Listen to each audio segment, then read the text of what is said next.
ভারতের পশ্চিমবঙ্গে নির্বাচনে বিজেপির জয়ের পেছনে বিতর্কিত এসআইআর এর বড় ভূমিকা থাকতে পারে এমনই ইঙ্গিত আসছে ভোটের ফলে বিশ্লেষণে।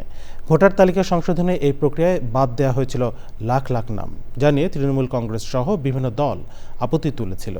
ভোটের পরও আলোচনায় ঘুরে ফিরে আসছে এসআইআর এর প্রভাব কতটা ছিল ভোটের মাঠে, সে প্রশ্ন। লুৎফর রহমান সোহাগের রিপোর্ট। 200-র বেশি সার্ভিস ও ফিচারে লেনদেনের সব বিকাশ অ্যাপে সম্ভব। পশ্চিমবঙ্গের নির্বাচনে 207 আসন নিয়ে সরকার গড়তে যাচ্ছে বিজেপি। ক্ষমতা হারানো তৃণমূল কংগ্রেস পেয়েছে 80টি আসন। আসনে বড় ব্যবধান থাকলেও দুই দলের ভোটের ব্যবধান 5%। ভোটের বিশ্লেষণ দেখাচ্ছে নির্বাচনের আগেই ফলাফল কী হতে পারে তার একটি ইঙ্গিত লুকিয়েছিল এসআইআর তালিকায়।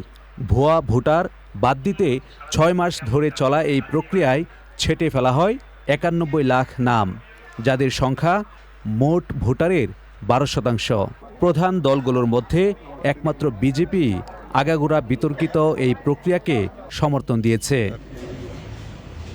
এখন নির্বাচনের ফলাফলে দেখা যাচ্ছে বিজেপি এমন 105টি আসন দখলে নিয়েছে যেখানে তাদের জয়ের ব্যবধান বাদ দেওয়া ভোটারের চেয়েও কম। ফলে জিতে আসা অর্ধেক আসনেই বিজেপি এসআইআরের সুফল পেয়েছে কিনা সে প্রশ্ন থেকেই যাচ্ছে। এই 105টি আসনের 86 আসনে বিজেপি আগে কখনো জিততে পারেনি। ভোটের ফল বলছে এসআইআরের ধাক্কায় ভেঙে পড়েছে তৃণমূলের শক্ত ঘাঁটিগুলো। তাতে জোড়াফুলের বড় বড় মুখও হেরে গেছে। তৃণমূলের অন্তত 10 জন মন্ত্রী তাদের আসন হারিয়েছেন, যেখানে বাদ পড়া ভোটারের সংখ্যা পরাজয়ের ব্যবধানের চেয়ে বেশি। এমনকি তৃণমূলের সুপ্রিমো মমতা বন্দ্যোপাধ্যায়ও ভবানীপুরে হেরে যান। তার পরাজয়ের ব্যবধান 15,000, যেখানে ভোটার তালিকা থেকে বাদ পড়ে 51,000 নাম।